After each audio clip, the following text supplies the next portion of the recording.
Kitambua uwepo wa mawaziri wakuu wastaafu. Mheshimiwa Musa Azzan Zungu, Spika wa Bunge la Jamhuri ya Muungano wa Tanzania. Nikitambua uwepo wa maspika wastaafu wa Bunge. Mheshimiwa George Mcheche Masaju, Jaji Mkuu wa Mahakama ya Tanzania. Nikitambua pia uwepo wa majaji wakuu wastaafu. Mheshimiwa Stephen Masato Wasira, Makamu Mwenyekiti wa Chama cha Mapinduzi Tanzania Bara, na uongozi wote wa Chama cha Mapinduzi ngazi ya taifa na mkoa mliopo nasi hapa, pamoja na viongozi wa vyama vya siasa mliopo nasi hapa.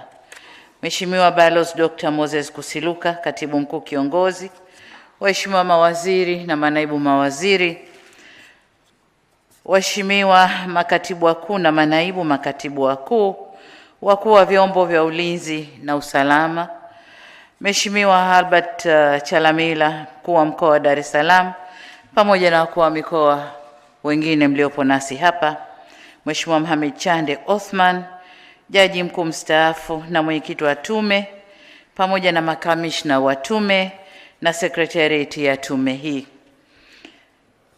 waheshimiwa mabalozi na wakilishi wa mashirika ya kimataifa mliopo nasi, viongozi wa taasisi mbalimbali za serikali na sekta binafsi, waheshimiwa viongozi wetu wa dini, ndugu wanahabari, wageni wote waalikwa, mabibi na mabwana, Jamhuri ya Muungano wa Tanzania, kazi na utu. Waheshimiwa viongozi na ndugu wananchi, sisi sote tuliokusanyika hapa na Watanzania wote hatuna budi kuungana kwa pamoja kumshukuru Mwenyezi Mungu kwa kutujalia uhai na siha njema na kutuwezesha kushuhudia tukio hili la leo kwa mustakabali wa taifa letu. Ni tukio muhimu kwa kuwa sote tulilisubiri ili tuelewe uhalisia wa matukio ya Oktoba 25 na mwelekeo wetu kama taifa. Ndugu wananchi, niliunda tume hii kama ilivyo kawaida ya taifa letu kuunda vyombo vya uchunguzi yanapotokea mambo mahsusi yanayohitaji kuangaliwa kwa kina. Hii ni tume ya 6 au ya 7 katika historia ya nchi yetu. Katika awamu ya pili iliundwa tume ya uchunguzi wa vurugu na vifo katika kiwanda cha sukari Kilombero ya mwaka 1986 iliyoongozwa na Jaji Buxton David Chipeta. Awamu ya 3 tume ya uchunguzi wa kifo cha Luteni Jenerali Imran Kombe ya mwaka 1996 iliyoongozwa na Jaji Barnabas Samata. Tume ya uchunguzi wa tafrani baada ya uchaguzi kisiwani Pemba mwaka 2001 iliyoongozwa na Jaji Brigedia Jenerali Hashim Bita, na baadaye mimi mwenyewe nikawa mjumbe kwenye kamati ya reconciliation ya tukio lile. Awamu ya 4 tume ya uchunguzi wa mauaji wafanyabiashara wa madini yaliyofanywa na polisi wa mwaka 2006 iliyoongozwa na Jaji Kipenka Musa. Tume ya uchunguzi ya uvunjifu wa haki za binadamu na vifo wakati wa operesheni ya wafugaji kutoka bonde la Ihefu na changamoto zake ya mwaka 2007 iliyoongozwa na Jaji Othman Chande, huyu tuliyemtumia tume hizi. Tume zote hizi matokeo yake hayakuwa bayana. Lakini awamu ya 6 kama mnavyojua, tuliunda tume ya kuangalia mfumo wa haki za jinai na haki za wananchi, mwenendo kesi za jinai na haki za wananchi. Lakini pia tume hii ambayo imechunguza matukio ya vurugu kabla na baada ya uchaguzi mkuu uliofanyika tarehe 29 Oktoba 2025 ya Jaji Othman Chande, na tume hii tulitangaza bayana na leo imetupa matokeo ya uchunguzi bayana. Ndugu zangu,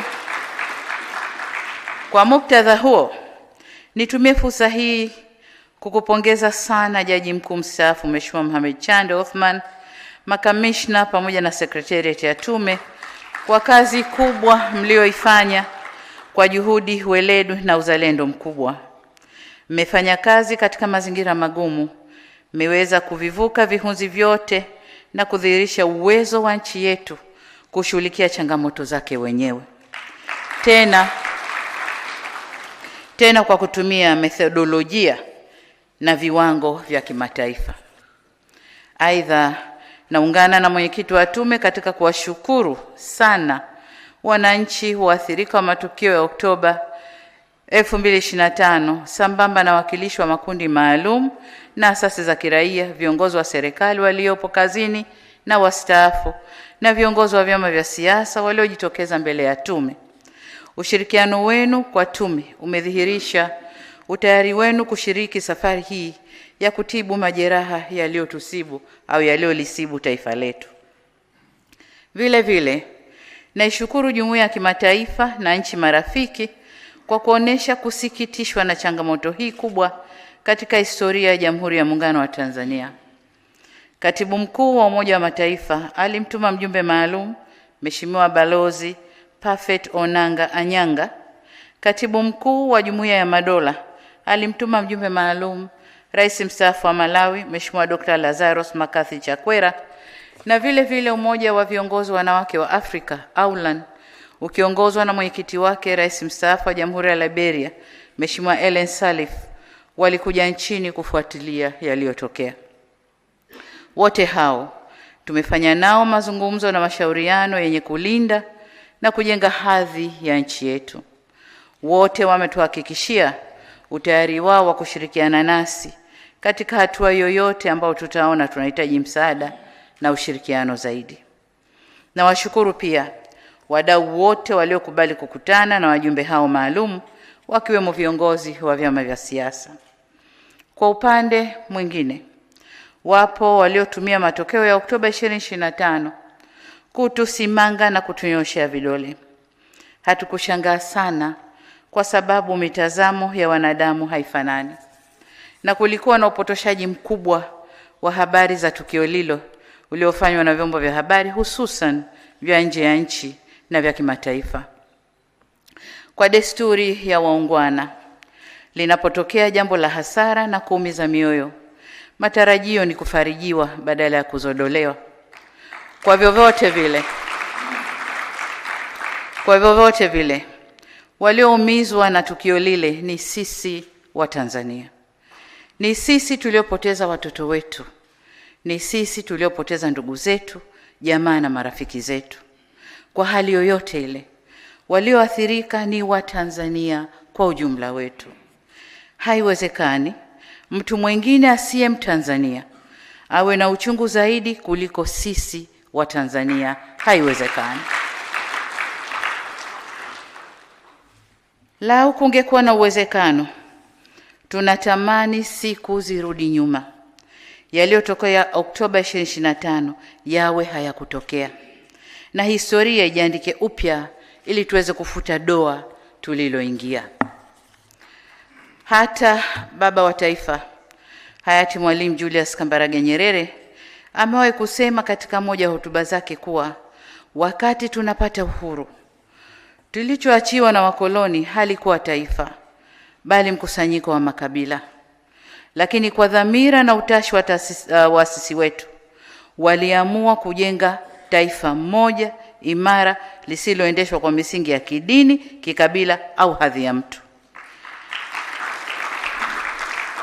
na ambapo lugha yetu adhimu ya Kiswahili inatumika kama nyenzo ya kutuunganisha pamoja na kudumisha na kuimarisha utaifa wetu. Mwaka 1991 pale Mwalimu Nyerere alipojitokeza mbele wa Tanzania kujenga hoja ya taifa kuingia kwenye mfumo wa vyama vingi vya siasa, lengo lake lilikuwa kuweka mazingira ya kupambanisha fikra na si kuleta vurugu. Pamoja na hayo, kipekee kabisa narudia kuwashukuru sana wananchi kwa kutoendeleza vitendo vya uvunjifu wa amani licha ya hamasa zilizokuwa zinafanywa hususan kupitia mitandao ya kijamii. Nawashukuru tena kwa utulivu wenu na imani yenu kwa serikali wakati tukisubiri taarifa hii ya tume. Asanteni sana wa Tanzania.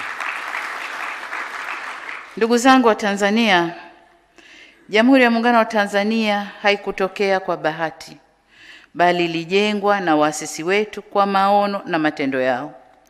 Na kama ilijengwa, ni wazi ipo misingi iliyoifanya nchi hii yenye zaidi ya makabila 126 kusimama kama taifa moja lenye mshikamano. Hata baba wa taifa hayati Mwalimu Julius Kambarage Nyerere amewahi kusema katika moja ya hotuba zake kuwa wakati tunapata uhuru, kama nilivyorudia, tulioachiwa ilikuwa ni mkusanyiko tu wa makabila, lakini kwa dhamira na utashi wa waasisi wetu waliamua kujenga taifa moja imara, kama nilivyosema, lisiloendeshwa kwa misingi ile ya kidini na kikabila.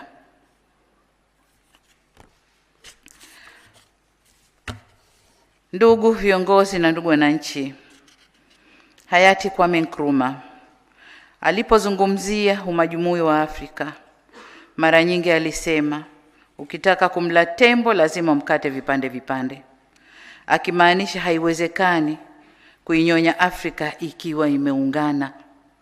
Kwa bahati mbaya, ndoto yake ya kujenga taifa moja la Afrika, yani the United States of Africa, haikutimia hadi leo. Afrika ingali vipande vipande na bado haijajikomboa kiuchumi. Hapana shaka falsafa hii inazihusu pia nchi moja moja, kwamba nchi ikiwa na umoja na mshikamano itakuwa vigumu kuinyonya na kuitawala kisiasa au kiuchumi. Mataifa mengi yenye rasilimali nyingi yamehujumiwa na kuingizwa kwenye migogoro ili kurahisisha uvunaji wa rasilimali zilizomo kwenye nchi hizo. Na kwa hakika, moja ya sababu kubwa ya umaskini wa Afrika ni migogoro ya vita vya wenyewe kwa wenyewe, ambayo ukifuatilia kwa karibu, wapiganisha yupo nje na anaendelea kufaidika na rasilimali za nchi hiyo.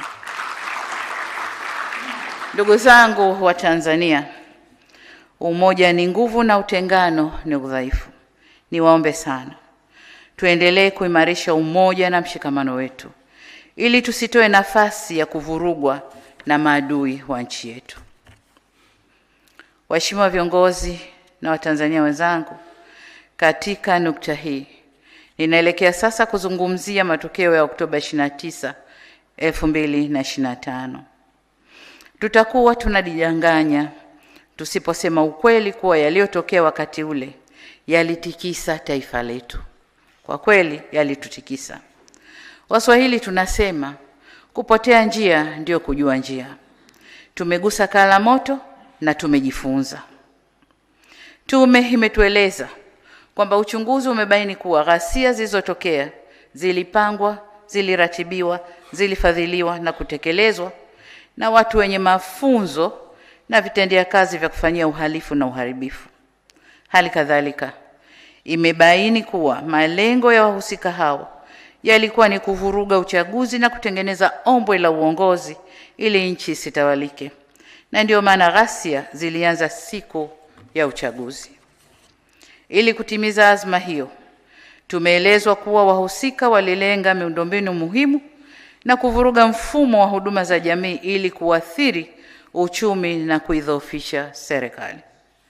Wataalamu wa sayansi za siasa mliopo hapa nasi na yoyote mwenye uelewa masuala ya uongozi wa nchi, mnaweza kutafakari nini kingetokea endapo malengo ya wahusika wa ghasia au vurugu zile yangefanikiwa. Bila shaka jitihada za vyombo kudhibiti ghasia na vurugu zile ndio imefanya Tanzania iwe leo ilivyo. Vinginevyo tungekuwa tunazungumza hadithi nyingine. Lakini hapa, mwenyekiti, haimaanishi kuwa kwa wale ambao tutabaini wamekiuka sheria na taratibu za kazi zao kwamba hatutawajibisha, tutawajibishana. Waheshimiwa viongozi na Watanzania wenzangu, kufuatia ghasia zile, kumekuwa na taarifa nyingi zilizotolewa bila usahihi. Makundi mbalimbali na baadhi ya watu mmoja walikuwa wakitoa takwimu za vifo na walioathirika bila ya kuwa na uhakika. Takwimu hizo ama zilikusudia kufifisha au kuzidisha, kutia chumvi kiwango cha madhara yaliyotokea. Wazee wetu walisema, kweli kidhihiri, uongo hujitenga. Leo tumepokea takwimu zilizochambuliwa vizuri na tume hii. Tume imewasilisha taarifa yake inayotokana na uchunguzi wa kitaalamu na ukweli umebainika. Takwimu za idadi waliokufa, waliojeruhiwa na waliopata madhara mbalimbali zimechambuliwa na tume na tumezisikia. Aidha, tumeelezwa kuhusu uwepo wa madai ya baadhi ya wananchi ambao hawajaweza kuwaona ndugu zao au jamaa zao baada ya vurugu zile. Niwaahidi kuwa kama tume ilivyopendekeza, serikali itaendelea kufanya uchunguzi wa kina na wa kitaalamu ili tujue mambo haya kwa usahihi wake. Pendekezo la tume tumelipokea na tutalifanyia kazi na hatutachelewa. Ndugu zangu, katika kuwakumbuka na kutoa heshima kwa waliotangulia mbele ya haki, ninaomba tusimame kwa dakika moja. Tumuombe Mwenyezi Mungu azipumzishe roho zao mahali pema peponi. Kila mtu kwa imani yake.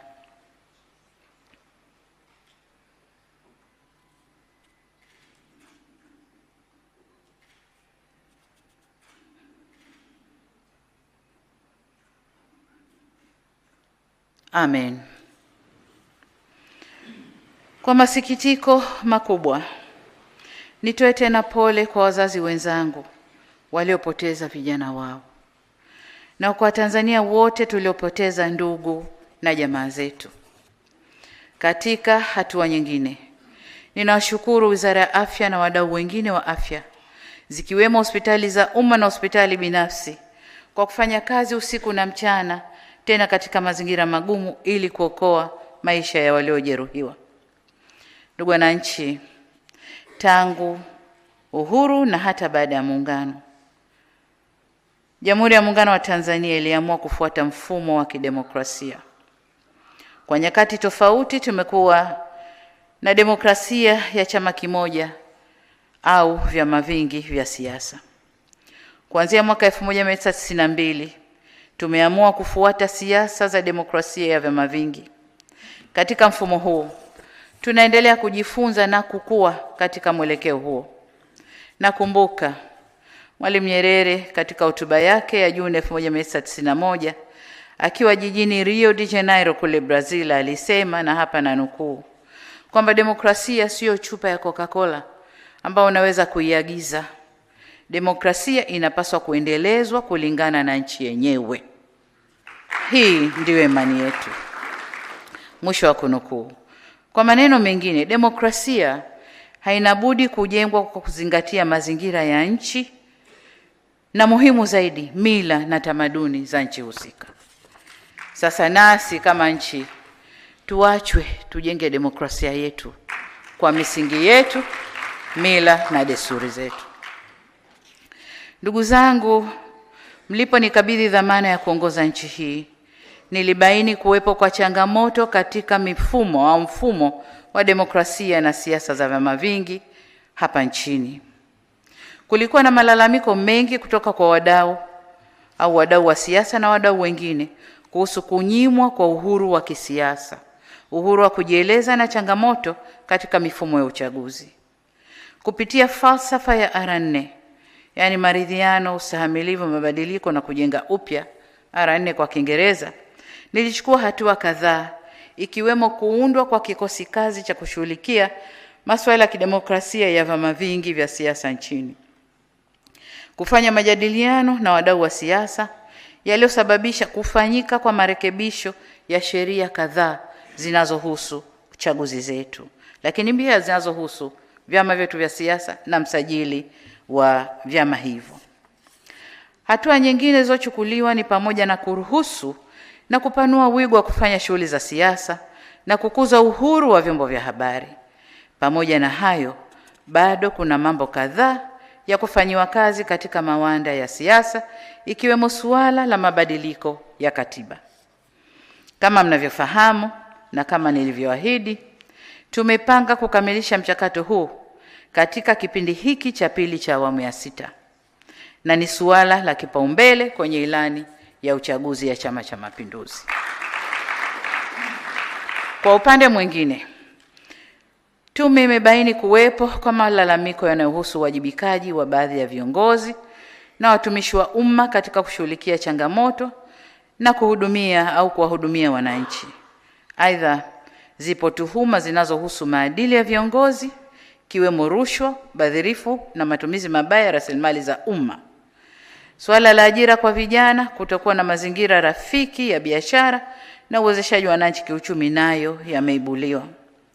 Ripoti pia imegusia kazi ya udhibiti wa vurugu na urudishaji wa hali ya usalama nchini iliyofanywa na vyombo vya ulinzi na usalama. Vile vile zimebainishwa changamoto zilizojitokeza na kupendekezwa hatua za kuchukuliwa ili kuongeza ubora wa kazi za ulinzi wa nchi na usalama wa raia wetu. Waheshimiwa viongozi na ndugu wananchi, kwa hakika katika safari yoyote ya maendeleo, changamoto haziepukiki na hatuna budi kuzikabili kwa nguvu ya pamoja. Kimsingi, dhana halisi ya maendeleo ni kuzikabili na kuzitatua changamoto ili tuweze kusonga mbele. Hili ni jukumu letu sote, upande wa serikali, sekta binafsi na wananchi wote kwa ujumla wetu.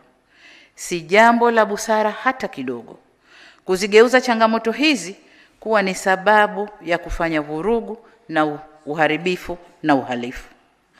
Changamoto kama hizi na zaidi ya hizi zipo kwenye nchi nyingi duniani, hata nchi zilizoendelea.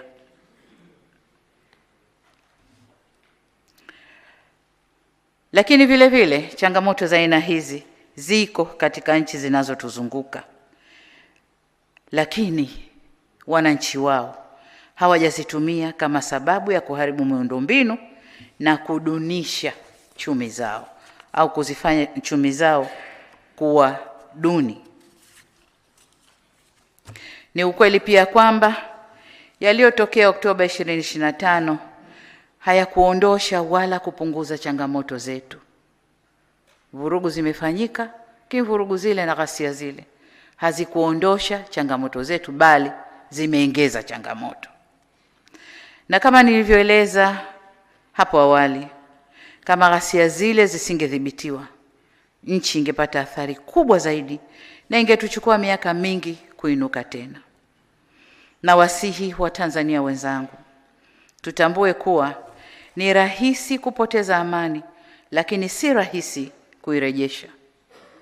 Ni rahisi kuibomoa nchi, lakini ni vigumu kuijenga upya. Hapa nataka sote tufahamu kuwa hatima ya Tanzania ipo mikononi mwa Watanzania wenyewe. Nguvu ya ushawishi wa makundi ya nje inasaidia kuvunja amani, kuvuruga usalama na kubomoa nchi. Lakini kurudisha amani na usalama na kuijenga upya nchi yetu hufanyika kwa misaada yenye masharti magumu ya kisiasa, kiuchumi na kibiashara. Kwa hiyo tuwe makini kwamba Watanzania ndio wajenga Tanzania yetu. Tunapoibomoa hatuna mjomba wa kutusaidia.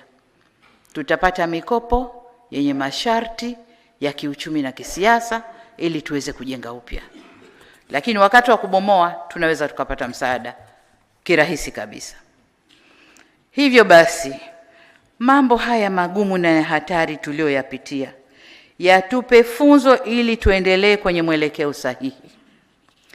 Ipo nukuu maarufu ya hayati Nelson Mandela inayosema, "It is in the character of growth that we should learn from both pleasant and unpleasant experiences."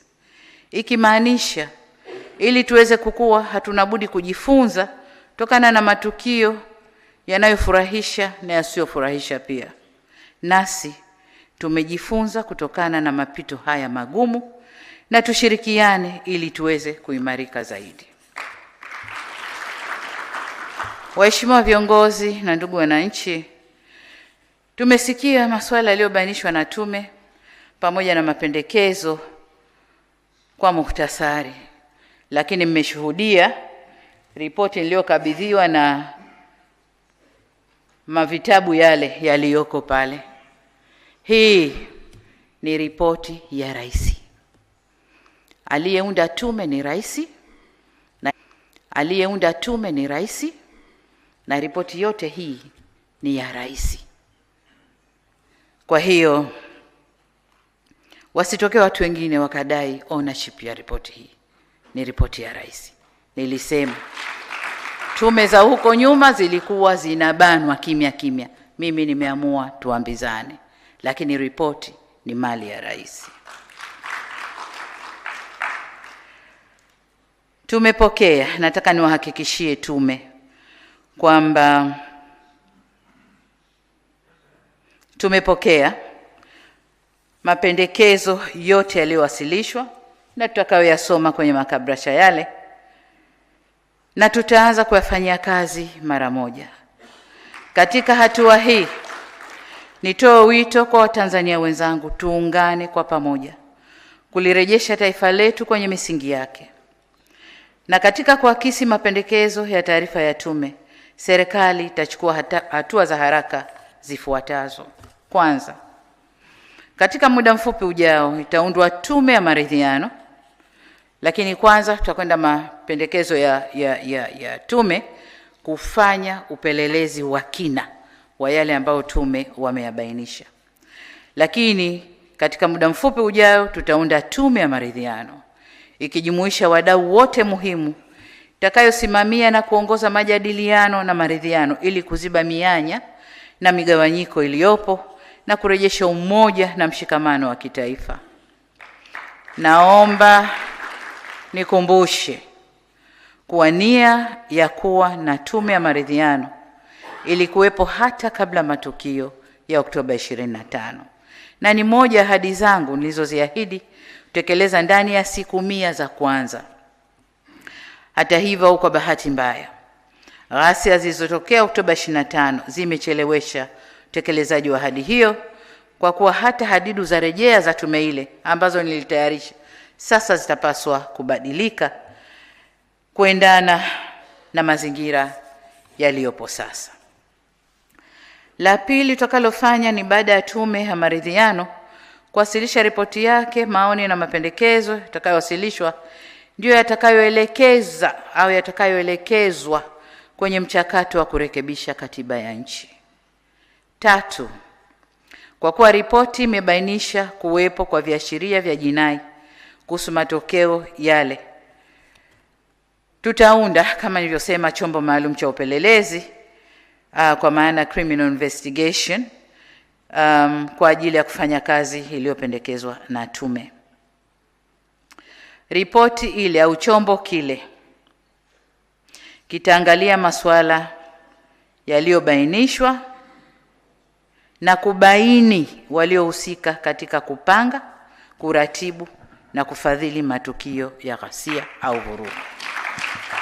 Lakini vile vile watajielekeza kubaini wahusika wa matukio ya uhalifu, kwa sababu kuna vurugu, kuna na uhalifu. Kuna wale wote ambao walikuwa wanavunja maduka, kuvamia na kuiba, tajielekeza huko. Kwa bahati nzuri picha zipo zitatuongoza kwenye mambo hayo. Lakini pia tume au chombo kitakachoundwa kitaangalia kwa undani vifo vya watoto na kushughulikia swala la madai ya miili ambayo haijapatikana. Tume hii itajielekeza huko pia. Tume itajielekeza pia kwenye masuala ya wanaodaiwa kutekwa na ambao taarifa zao hazijapatikana. Vile vile walioathirika nje ya eneo la vurugu. Tume itaangalia maeneo yote au hicho chombo kitaangalia maeneo yote haya. Jambo la 4 tutakalofanya ni serikali itaweka utaratibu wa kugharamia matibabu ya majeruhi wa ghasia ambao bado wanahitaji matibabu. Vile vile itagharamia vifaa saidizi na viungo bandia kwa waliopata ulemavu wa kudumu ili waweze kuyamudu mazingira yao ya kila siku. Natambua na kama ilivyosemwa hapa kwamba wapo wafanyabiashara ndogo ndogo ambao kwa uwezo wao hawawezi kwenye kuingia bima kubwa za kuweza kuwalipa. Basi nao tutaangalia hasara walioipata na kuangalia faraja tutakayoweza kuwafariji. Jambo la 5, navielekeza vyombo vya ulinzi na usalama kuendelea kutekeleza majukumu yake ili kuhakikisha nchi inaendelea kuwa salama. Jambo la 6, ghasia zile za Oktoba 25 zimegharimu maisha ya Watanzania wenzetu, raia na askari. Vifo hivyo vimetuumiza sana. Tuelekeze mioyo yetu kwa Mola wetu, tuendelee kuombea ndugu zetu waliotangulia mbele za haki. Aidha, tuliombee taifa letu ili Mwenyezi Mungu aendelee kuliponya na kuliimarisha.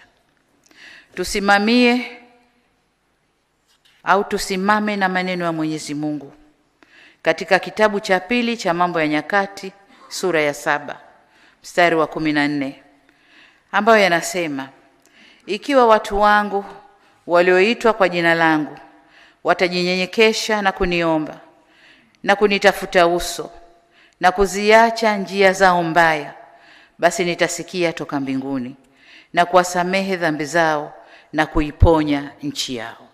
Tusimamie hapa. Vile vile maneno ya Mwenyezi Mungu katika Qur'an tukufu sura Al-Araf aya ya 7 mstari wa 13 yanasema, Mola wetu, tumejidhulumu nafsi zetu, na usipotusamehe na kuturehemu, hakika tutakuwa miongoni mwa waliopata hasara. Sasa tusiwe, hasara ilishatokea, tusiendelee kuwa miongoni mwa waliopata hasara. Naomba sana tusimamie maneno ya vitabu vyetu vitukufu. Niwaombe sana viongozi wa dini wa madhehebu yote nchini, msimame kwenye nafasi yenu ya kuliponya taifa letu.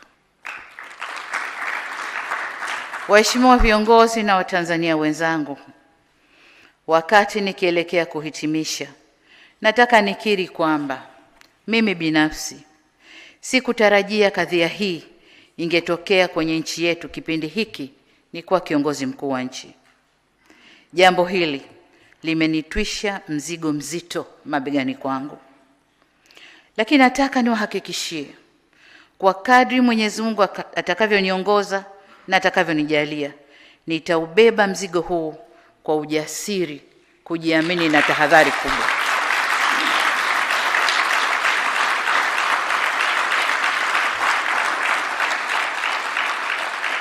Naomba nirudie hapo.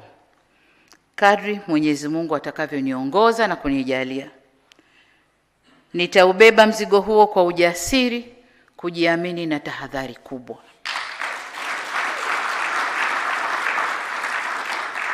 Kwa mara nyingine tena nihakikishie tume kwamba serikali imepokea taarifa hii na mapendekezo yake, na kwa pamoja sisi na nyinyi wanatume tutakwenda kuyafanyia kazi. Mapendekezo mlioyatoa ni dawa ya kuliponya taifa letu, na kwa ladha yoyote iliyo dawa hiyo, lazima dawa inywewe ili tupoe. Mapendekezo hayo tafanyia kazi ipasavyo, tafanya marekebisho ya mambo yaliyobainishwa kuwa na dosari, taimarisha pale penye udhaifu, bila kuacha kuwajibika pale penye ulazima wa kuwajibishana. Katika hili, serikali inahitaji msaada wenu, ndugu zangu wa Tanzania.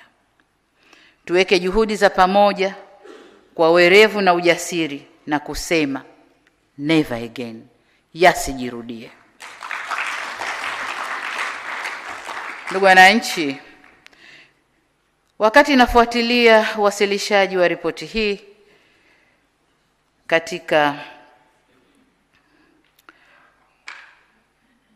nilisikia sentensi inayosema tunamtaka Samia wetu tunayemfahamu.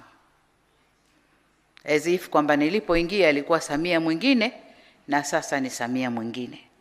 Nataka niwahakikishie wa Tanzania, mimi ni Samia yule yule wa 4R. Ni yule yule wa 4R. Ninachoomba ni ushirikiano wenu katika kutekeleza hizo R4. Wanasema kidole kimoja hakivunji chawa, au it takes two to tango. Kwa hiyo mkimtegemea Samia peke yake afanye, hayaendi. Lakini mkinipa ushirikiano mkubwa, ndugu zangu, tutafika tunakoelekea. Niwaombe tuungane sote kuamua hatma ya mustakabali mwema wa nchi yetu kwa manufaa ya kizazi hiki na vizazi vijavyo. Kurubuniwa kuharibu nchi yetu. Tusikubali kuchochewa, iwe na wanasiasa, wanaharakati, wahalifu au watu wenye chuki na wenye maslahi binafsi, kwa njia yoyote ile kuvuruga tunu ya amani yetu. Tusimame imara na kwa umoja tulijenge taifa la Jamhuri ya Muungano wa Tanzania. Tanzania ndipo kwetu. Hatuna pengine, katu hatuna pengine. Kwa tukijenga nchi yetu tutakaa kwa raha. Tukivuruga nchi yetu taendelea kukaa jinsi tunavyokwenda. Tutakuwa na matatizo yasiyoisha. Baada ya kusema hayo, niwatakie nyote neema na baraka za Mwenyezi Mungu.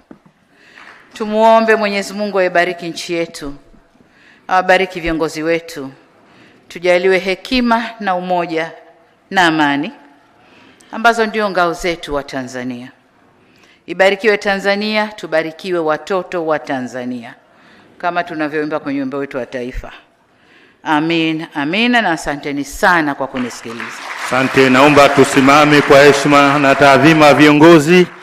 Haya, tuongeze tena makofi.